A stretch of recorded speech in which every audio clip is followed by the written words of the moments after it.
Welcome back to EV News Daily. Coming up today, Mercedes-Benz EVs revert to more conventional styling. BMW's EV sales are rising and VW's entry-level city cars are on the way. Plus, stay tuned, because later in the show, I'll tell you what some reviewers have said about the updated Porsche Taycan after a track day here in Europe. Well, good morning, good afternoon, or good evening, wherever you are in the world. This is EV News Daily, your trusted source of EV information for Thursday, 11th of April. I'm Martin Lee, and I go through every EV story I can find every day. Hundreds, sometimes into the thousands of feeds and links and articles, so you don't have to. Give me 20 or 30 minutes and I'll give you everything EV to save you time. We go live at 5 p.m. UK, that's midday Eastern. Patreon supporters get those shows as soon as they're ready and ad-free. Be like them by clicking on a link in the show notes.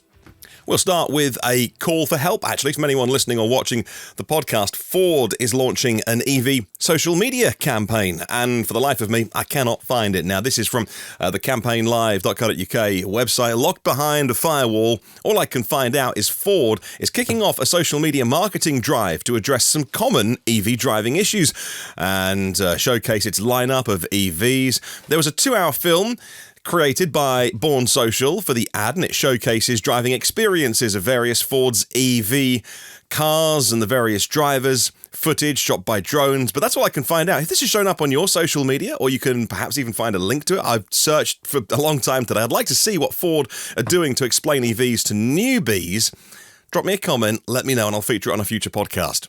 Okay, we'll talk about one of the headline stories now, and that is the Mercedes-Benz EQS all-electric saloon version of the S-Class, now featuring an additional 51 miles of range, which is very, very welcome. WLTP 511 miles of range now from the bigger battery. And it's introducing a new front-end design that resembles the brand's iconic radiator grille, which for our YouTube viewers, or those watching on X, I'll pop online right now. You can see the new front end of the EQS is very much, well, it's an S-Class, isn't it? It's still got, obviously, the shape. They haven't redesigned the car, but the front end, what they can do with some chrome inserts to mimic a grille. Gone is that super slick front area with the stars inside it, and back is the physical Mercedes silver physical emblem that sticks out of the bonnet. And so, going back to maybe a design that the customers of this vehicle were feeding back to the business, hey, we want it to look like this and not something a little bit futuristic. The update places the EQS in direct competition now with the BMW i7. It enhances the luxury interior options. It raises the game. Advanced driver assistance systems, standardizing the MBUX hyperscreen across the model now. Similar enhancements being made to the EQE, the EQE SUV, and the EQS SUV, that new design appearing on all of the EVA2 electric platform cars. It does look significantly different, and I think it looks kind of good, actually. Not that I have the money to spend on this car, but I kind of like it. There's nothing wrong with mimicking what came before. Don't they call it skeuomorphism? Like when we got our first iPhones back in the day, the notepad was kind of had like a leather effect, and the background was yellow with lines on it, almost like this is a notepad, this is how you use it. And the whole design of the iPhone was helping people along the way of, well, this is what a smartphone is and what you could do with it. And so this might be what Mercedes-Benz buyers need now, maybe forever, maybe just to hold their hand a bit, to say, hey, it's okay, it looks like an S-Class, electric's okay. According to Holger Ensman, the platform's chief project manager, these improvements under the skin, the engineering changes, and I'll get onto those in a moment if you keep watching and listening, are considered an upgrade before an upgrade. It's not a mid-cycle refresh rather than a comprehensive midlife facelift. This is just something that they're doing before they update the vehicle. Okay. A notable design element is the new front panel, which features these chrome plating strips, vertical slats cut into it as well. The bonnet-mounted Mercedes style, like I say, and it echoes the aesthetic of a more traditional styling. Under the skin, the EQS's range boost is achieved by a physically bigger battery pack now. 118 kilowatt hours, up from 108.4. That incorporates some improved cell chemistries. I can't find out exactly what's happened there and who their supplier is, if it stayed the same or changed, but the battery chemistry, they say, is improved. To further extend the range, there is a new heat pump which has been designed and now included as standard. All-wheel drive models have now the ability to disconnect the front motor when not in use, and energy recuperation, the regen effectiveness, has been doubled. For those willing to invest a little bit more, I'll pop a picture of the rear of the vehicle on for our YouTube viewers. The Pinnacle trim alongside the executive interior package has a new rear seat with 38 degrees of recline and the option to fold the front passenger seat forward for added leg space, and it's looking very much like a direct competitor to how luxurious the BMW i7 is in the back of it. Yeah, it looks actually quite nice. I wouldn't mind spending a few motorway miles being chauffeured in the back of my brand new Mercedes-Benz EQS. That'll do. With decreased reliance on brake discs because of advanced regen, Mercedes also introduced a maintenance feature to periodically engage the brakes to ensure their longevity. I'm sure not when you are driving, although how else would it do it? Just to clean off the discs and the pads? I don't know.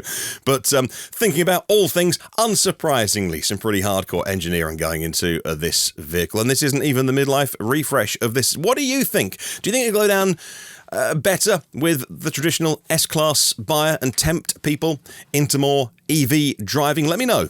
Let's stay with Mercedes-Benz, and the new C-Class EV has been spotted by spy photographers as featured here at carscoops.com. Interior spy shots reveal a dashboard dominated by the displays, vertical screens, you'd say, looking at these pictures, a more affordable take perhaps on the MBUX hyperscreen that spans the cabin's width in the more premium Mercedes-Benz vehicles. The interior design hinting at shared components with the CLA EV, as we've seen already, indicated by a similar screen setup in previous spy shots. Key interior features include the 3-spoke steering wheel, the slim air vents, and the in-cabin camera as well, emphasizing a more minimalist design, I would say, in the C-Class SUV EV. A design approach with some limited physical controls, probably looking at these pictures, but to describe them for our audio listeners, typical spy shots from the inside of a vehicle. Everything is covered up with black fabric, just the controls you really need to drive the vehicle. So you can't really tell, but it does seem like they're carrying on that minimalist look for the next generation of C-Class EV. While we're here with Mercedes, taking a quick look at their Q1 EV figures, now that the Q1 numbers are coming in for loads of the car makers, actually. And Mercedes-Benz Group reported sales of 568,000 vehicles, a 6% decrease in the first quarter of 2024. But we want to know about EVs and plug-in hybrids, don't we? Plug-in hybrid sales were up for Mercedes-Benz in Q1 during the period. Battery electric vehicle sales were 47,500. That is an 8% decline, partly due to some models ending, like the Smart 4.2, finishing off its life cycle, rather. All these numbers, by the way, year-on-year numbers, not quarter-on-quarter numbers. So the plug-in hybrids being up 6%, BEVs being down 8%. That is on the same quarter for the previous year to rule out seasonality. Electric vehicles were 10% of Mercedes-Benz total sales for the quarter. That increases to 19% when you include plug-in hybrids as well. Mercedes-Benz plans to launch 12 high-end vehicles this year, featuring 8 of the AMG models and the debut of the electric G-Class model as well. In Germany, they maintained their lead in the premium segment in the quarter, but there was a reduced BEV demand, as many are seeing, because of Germany suddenly ending their tax benefits. I'll pop links to those stories if you are a Mercedes-Benz fan in the show notes to read more. But what of their German rivals? We're talking a lot about BMW lately because their Neue Klasse vehicles coming next year and the tech underneath them and how good they're going to be. We think they're going to be anyway. But what about the here and now? Well, in the first quarter of this year, BMW had a 28% increase in EV sales year on year, outperforming the likes of Tesla and Volkswagen in terms of the trajectory of travel, obviously not in raw numbers against companies like Tesla, but we see Tesla were down in Q1 significantly. Actually, as a percentage, I just didn't mention that in the previous story, Mercedes-Benz EV sales, pure EV sales, were down greater as a percentage of their total than Tesla was in Q1. So everyone kind of lost their minds a little bit about how bad Tesla's Q1 was, but as a percentage, well, Mercedes was actually worse. I've not seen that reported today. The company, BMW, back to this story, reporting the sale of 82,700 fully electric vehicle sales across their brands. That is, of course, BMW, Mini and Rolls-Royce. January to March this year, BMW had a big milestone as well. Their 1 millionth electric vehicle. That's incredible. Well done to everyone at BMW. 1 million electric vehicles now sold worldwide. The journey began, of course, with the BMW i3, debuting in November of 2013, I think. Correct me in the comments if I'm wrong. That got to about 100,000 sales in 4 years. Now BMW getting to their first million EV sales. I'll clarify whether that is plug-in or pure EV. Should have clarified that before I went live, actually. I'll clarify that on tomorrow's podcast now that I'm talking. Sometimes brain-to-mouth communication happens in real time, and I think things out loud. I'll find that out. But either way, congratulations to the team at BMW. They say the surge was down to popularity across the range, actually. The i4, iX1, i7, that had sales of 40% increase. I'll pop that on screen right now. Well, in contrast, Volkswagen Volkswagen witnessed a 3% decrease in EV sales. I won't go through all of VW's numbers, but that was 136,500 units globally of their EVs. They had declines in Europe and the US, but a big increase in China because of the pricing that they've done there, and an increase there, which helped offset some of the declines for VW Group, at least in Europe and the US. In pure BEV sales, Volkswagen maintains optimistic notes in their press release about future EV sales and their growth in Europe. They do point out, if they could make enough vehicles as quickly, they have a very strong order backlog of 160,000 units in Europe, and they're fulfilling those as quickly as possible. Staying with VW Group, actually, and their Spanish business, Cupra, now spun out of their Seat brand. The Cupra Raval, R-A-V-A-L, the Raval, will kick off the production at Volkswagen Group's Spanish Martorell facility by the end of next year in 2025. That'll mark the group's first venture into the small electric vehicle segment. This is the equivalent VW ID2, if you like, the Cupra Raval. Cupra Born has certainly, I think, raised some eyebrows about how well that's done and how differently it was styled to the more perhaps soft and friendly ID3. So we can't wait to see what the Cupra designers do with their version of the ID2. That car, by the way, the ID2, starts production at the same location, but slightly afterwards, I believe, after the Cupra Raval. You would think perhaps a chunky small crossover variant called the ID2X would be coming as well, along with the Skoda Epic, which is such a great name, isn't it? Because how can the car not be epic if it's called the Epic? But EPIQ, obviously, because it's Skoda's EV naming convention. You got that before. I didn't need to explain it. I'm mansplaining now.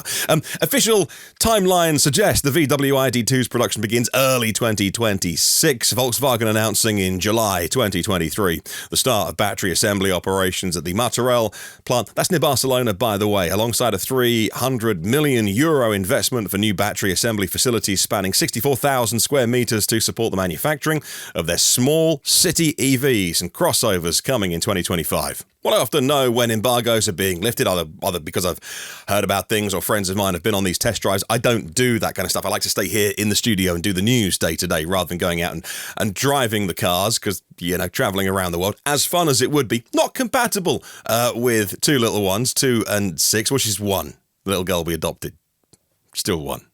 Still keeping me awake at night. So those two keep me busy. So I like to stay at home and minimize travel these days.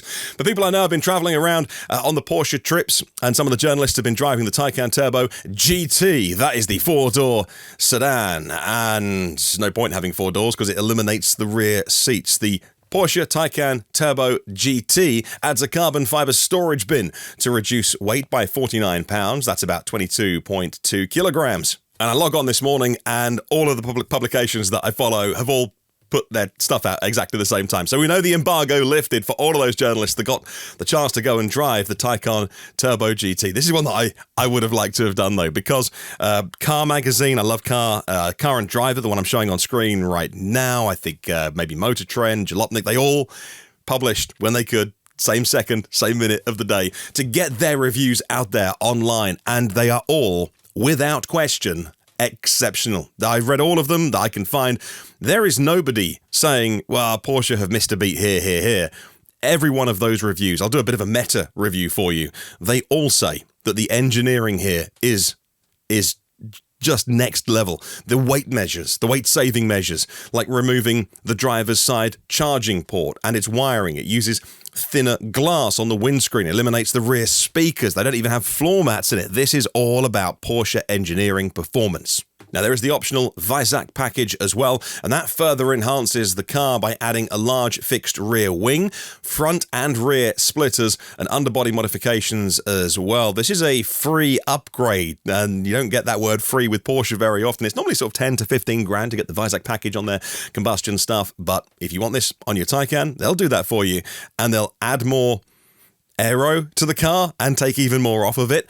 You can add about 175 pounds of downforce on the front axle, about 80 kilograms, and about 310 pounds of rear downforce, 140 kilograms, with the extra aero package on the Weissach package, also including high-performance Pirelli P0 Trofeo RS Elect tyres, which many of the reviews I read today said that simply, apart from the car being, different, having more aero, the change of tyres, if you're going to take this onto a track and really have this at its limits of performance, a key differentiator is having these custom tyres on it as well. Well, the Weissach package-equipped Turbo GT is lighter, 165 pounds. That's about 75 kilograms less than the standard Turbo GT. Not that you could call it standard.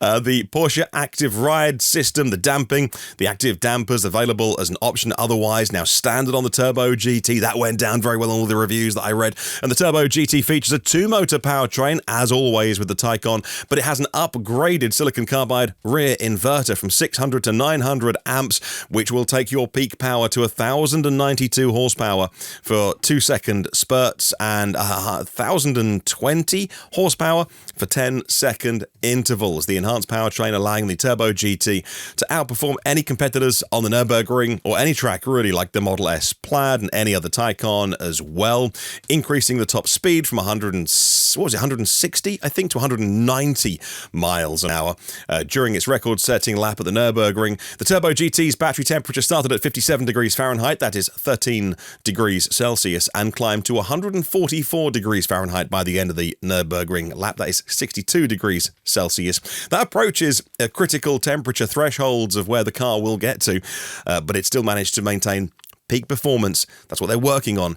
So looking at all these reviews, obviously that everyone recognises it's not a car that you and I will buy, and they said that for the handful of people that get this, it'll be, a vehicle that you could drive every day as an everyday driver, or you can drive it to the track and have some fun if you are fortunate enough to have done very well in life and afford it. But the point I think all of them made was where EVs are now at in terms of the hardcore engineering going into them. EVs have always gone well in a straight line. There's no problem with the Model S Plaid going quickly. But it's when you turn the wheel that it separates the men from the boys a little bit.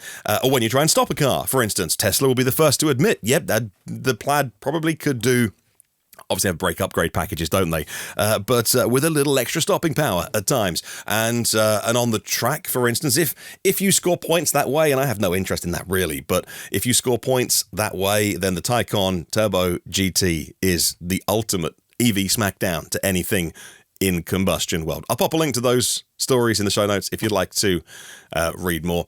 Not really a car that you and I will buy, more of a conversation to have on the podcast today about engineering excellence, and that's why I'm so excited about it. Let's get back to the real world, should we, and talk about car prices decreasing for the real world buyer, and that would be the F-150 Lightning. Prices up to $5,500 off now following the Mustang Mach-E's discounting, which has worked, by the way. I'll get onto that in a second. Ford announcing a reduction in the prices of the F-150 Lightning, as much as $5,500 according to a dealer bulletin, and this Green Car reports articles saying that starting on April the 5th, the XLT standard range version, the base model, was down by $2,000, which brings the price to $65,090, and that includes the destination fee, by the way. The Lariat extended range model is off $2,500, and that is now $79,090 with destination.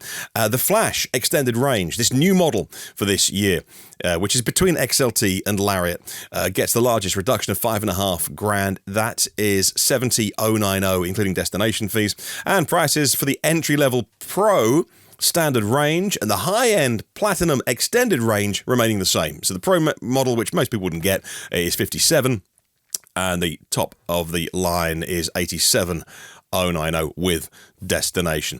Vehicles with the MSRP under $80,000, of course, in the US are eligible for tax credits, and Ford's recent pricing adjustments to the 2023 Mustang Mach-E's they had in inventory had a fantastic effect by leading Ford to maintain a sales increase, which I hope was widely reported. We certainly did. Good news for Ford, well, welcome news for Ford in their EV project, and that's Ford, they maintained similar pricing for their 2024 model year, and of course improved that mechanically. See yesterday's podcast, or listen to yesterday's podcast for full details on that. Let's talk Alfa Romeo next, and they're introducing the Milano, their latest SUV crossover, and their first series production electric vehicle. I'll pop a picture on screen right now for our YouTube viewers. Giggity, look at that. The Milano is named after Alfa's hometown, serving as a modern successor to the Giulietta and the Mito hatchbacks, blending premium styling and qualities with, they say, the Alfa Romeo engaging driving experience, but it's an EV, so it won't break down every 5 minutes. That's a cliche, sorry, Alfas don't do that these days. But it also features a unique front grille design and the iconic Alfa Romeo emblem adapted for the electric model, built on the same platform as the other cars in the family: Citroën C4, Fiat 600, Jeep Avenger, what am I forgetting? Peugeot 2008. And so, you know the specs of this. If you're a regular listener or viewer of this podcast, you know what they do with that vehicle. They put a 54 kilowatt hour battery in. It'll do about 250 miles of range. It'll peak charging at 100 kilowatts. It has a 154 brake horsepower motor now. They made those a little bit more powerful. It's fine-tuned as well, they say, for some Alfa Romeo performance and a sporty drive. Look, they are not knock your socks off specs for the Alfa, but that's what they had on the shelf, and that's what they've gone with, and the styling of it, I think, looks absolutely cracking. Can't wait to find out the pricing. Talking of pricing, we know the pricing of the Cybertruck is either $100,000 or $120,000, depending on whether you're getting the Cyber Beast or not. But what if you are simply unable to wait for your turn in queue? Well, we know that you can get hold of a Cybertruck or a Cyber Beast if you cash in some referral points, if you are well known, if you're a celebrity. We've seen plenty of celebs getting out of theirs. I'm sure you can put a call in, and it's in Tesla's interest to get a few extra column inches of publicity. You can obviously jump the queue if you are the right person, but for the rest of us mere mortals, you have to stay in line unless you've got the cash to splash, in which case this Inside EVs report pointing out that they followed the recent auction of a Tesla Cybertruck at Sotheby's, the online auction house, and it sold for $262,500. The bidding started at $75,000, but quickly went up to over $250,000. This Cybertruck had 50 miles on the clock. It was the Foundation series, originally priced $120,000, and the Foundation series package adds $20,000 to the $100,000 Cyber Beast. I think I got that the right way round. In a separate event, a dual motor Cybertruck was auctioned on Cars and Bids, and it stopped bidding at $158,000, not reaching its reserve price. And so, if you have one and you want to make a quick buck, by the look of it, people are still paying silly money to get their hands on a Cybertruck. The other OEMs, car makers, whether, because I'm not sure Tesla are in the business, as some of the car makers do, they will just ship their vehicles to their competitors. That's happened, and your competitors ship you their vehicles to tear down because you're going to buy them anyway. I don't think Tesla's ever done that. I'm not sure, but I'm not deep enough into the world of Tesla to know anybody to say, hey, do you send your vehicles to your competitors just as a matter of course? I don't think they do, so I think they would be bought by by other car makers, and $250,000 is just the price that you would have to pay to get one of those and tear it down. Or maybe this is a wealthy individual or business who just wants to own it because. Either way, congratulations on your Cybertruck. You just couldn't wait, could you? Let's talk about EV battery recycling now, and something that I will often say to people if I can spend some time in the comments, and people saying, well, EVs, well, they last 5 minutes and then you got to scrap them and change the batteries. And yes, plenty of Teslas over the years, these million-mile Teslas, they've had like 4 batteries and 3 powertrains, but either way, but many EVs will obviously do hundreds of thousands of miles on the same battery. But I always point out to people, I'm spending every day looking at the news for you on this podcast. There are so many EV battery recycling schemes cropping up around the world, some of it with incentives and funding, and some of it without. But new research, which I'm going to have in my locker because I can now put some hard numbers to what I've been telling people, which is there simply isn't the feedstock for all of this recycling. There is no need to worry about a single EV battery ever going to landfill forever because it's just too valuable. No one is putting any EV battery into landfill, despite what the doomsayers and the EV haters want to talk about. That is never, ever going to happen. In fact, this data, which has been picked up by the Driven.io website, says that new research indicating a burgeoning demand for end-of-life EV batteries because of their critical mineral content. ABI research predicts that by the end of the decade in 2030, just in the US alone, there'll be 4 times more EV battery recycling capacity schemes out there than the feedstock, than the supply of end-of-life batteries. EV batteries are lasting way longer than people thought. People are learning about how to use batteries. Since this podcast over 2,000 episodes and 5-6 years old, I am so psyched about what I've seen. I've loved learning on this journey, and if you've been on this journey for with me on this podcast for a day or maybe all those years, and you probably learn, you probably taught me stuff as well. I'm just an enthusiast about the industry, about what we learn about batteries, how to charge them, how to rapid charge, what the charge curve is, all those kind of things. And people are learning, how to treat their car batteries, when to slow charge them, when to fast charge them, the limit to charge them up to if they're not doing a road trip the next day, how to leave your car stored, all of that. It's just so exciting that loads of people have picked up on this over the years.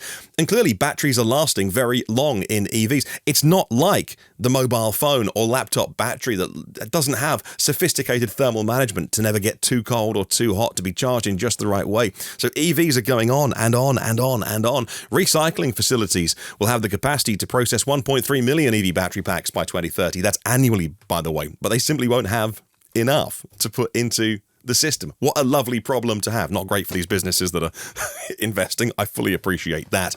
But another example that one of the core arguments of people, which is the doomsayers and the EV haters, that these batteries don't last a very long time and that they go into landfill at the end. They are lasting a very long time. So long, in fact, that it's disrupting the recycling projects, which have already been established for a long time. And there's more of them coming online.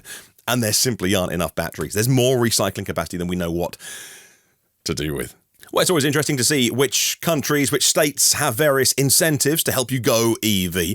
One of those I remember reporting on years ago was Cincinnati, but now they are ending one of their nice EV perks. So for my listeners there, you may want to know that Cincinnati is ending its free EV parking program this summer. Started back in 2008, it aimed to encourage the adoption of all electric vehicles, with over 2,000 vehicles registered for free parking on city-owned meters. The city will stop accepting applications in April. The scheme ends in July on the 1st of the month. It's a shame that's ending. Maybe it's done its job, but we do like those little perks, don't we? Parking for free, driving in taxi lanes, stuff like that. But this one is one that's coming to an end. And on a similar tip, one of the things which is being talked about more and more is how do we replace the revenue lost from the combustion cars that are leaving the road. I know this may seem like a negative story, but this was an inevitability. This is actually a piece of good news because it shows the maturation of the EV market. Pennsylvania is considering a fee for EVs to offset tax revenues. The proposed bill, introduced by State Representative Ed Nielsen, suggests an annual fee of $125 which will increase over the next 5 years. The rationale is to compensate for the decrease in gas tax income, which traditionally finances road and bridge construction and maintenance. Let's go to New York City, where curbside charging is one of those places in the US that is a big part of the conversation. Big part here, because obviously we're a small country on a small island, and many people live in areas that are, the housing stock is terrace housing. You park on street. We just don't have physically the layout that my US listeners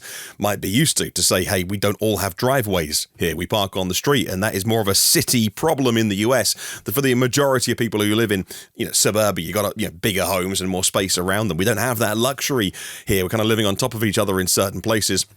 New York City, one of those, and the initiative to install public curbside EV charging stations began in 2021 under a pilot program set to conclude in July this year, this pilot program. So how has it done? Well, I can tell you, according to Charged EVs, very well. Strong demand. New York City's DOT, Department of Transportation, and Consolidated Edison are seeking to extend the pilot for another year with a larger post-pilot rollout. It has worked well. Con Edison's 100 EV chargers on street have a 72% utilization rate. And that's actually very good. And I'll tell you why. Because people with combustion cars block them around 20% of the time. So to have a 72% utilization rate is very good, considering certain people just use the space anyway, but that's not a problem because the NYPD have issued so far 2,200 parking tickets for that clear violation and the obstruction.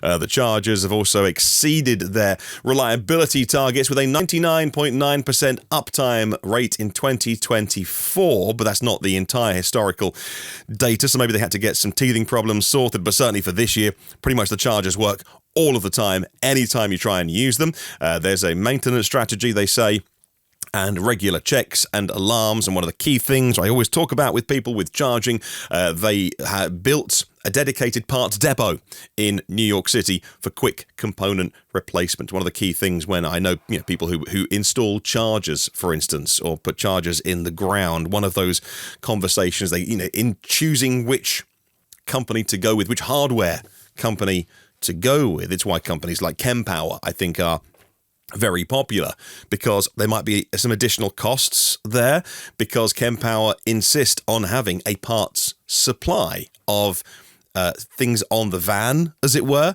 and things in the depot. Now, that might mean that there's an increased cost to put those chargers in the ground because you've got to carry spares if you're going to operate the Kempower stuff. But surely that's better than other charging operators where you call up and go, it's broken. They're like, oh, yeah, it's a power block. We're waiting 6 weeks for a new one from Austria. And you're like, all right, okay. So that's one of the keys to the uptime in New York City. And finally, a bit more market data trickling in from China, following on from yesterday's podcast, and that is the March EV sales figures for China, where BYD leads, and BYD leads considerably, by the way. BYD claiming the top spot in China's EV market for March with a 36.6% market share with 260,000 units sold. For our YouTube viewers, I'll make that graph a little bit bigger so you can see that on screen right now. Overall, BYD obviously have plug-in hybrids and EVs in their NEV figure. In fact, NEV includes hydrogen as well, but they don't sell any. But that figure is about 50-50 with EVs and plug-in hybrids for BYD. Tesla China had a particularly rough March in terms of market share. They're not far ahead of some of their competitors, and they're a long way behind BYD, for instance. Those numbers I'm talking about with BYD include both passenger and commercial vehicles they sold, by the way. That's a 147% increase on February, a 46% increase year on year for the month of March. Total retail sales for passenger NEVs in China for March was 710,000 units of passenger NEVs, and it's about a 60-40 split in the Chinese market of 60-40 in favour of BEVs versus plug-in hybrids. 710,000 units sold in China. That is a 30% increase from the same month on the previous year, and an 80% increase on February. But like I say, with Chinese New Year moving around from year to year, it's always best to try and smooth it out with some quarterly numbers. But either way, Tesla did secure the second position in the market with sales of 89,000 China-made cars in March, 26,000 vehicles destined for export. Thank you as always to everyone who supports this show on Patreon, because you get this show on the air, and this show will always be free on audio platforms, by the way. If you subscribe to the audio show, you can do that on any podcast, whatever podcast app you use, whether it's Apple or YouTube Music, Spotify, the big ones, and I use Overcast on my iPhone. But either way, just search EV News Daily, and you'll see the logo, you'll find it. You got the archive in there as well, and new shows every single day. They have some adverts in to help support the podcast, but it really is the Patreon legends who get this show on the air and pay my wages these days. Thank you, Patreon. Our premium partners: Porsche of the Village in Cincinnati, Audi of Cincinnati East, and Volvo Cars of Cincinnati East. National Car Charging on the US mainland and Aloha Charge in Hawaii. Derek Riley from Nevo.ie and the Nevo EV Review Island YouTube channel. Octopus Electroverse, global public charging made simple with one app and one map. And Lease Plan Electric Moments, all the tools and guidance EV drivers need. Have a good one. See you tomorrow. And remember, there is no such thing as a self-charging hybrid.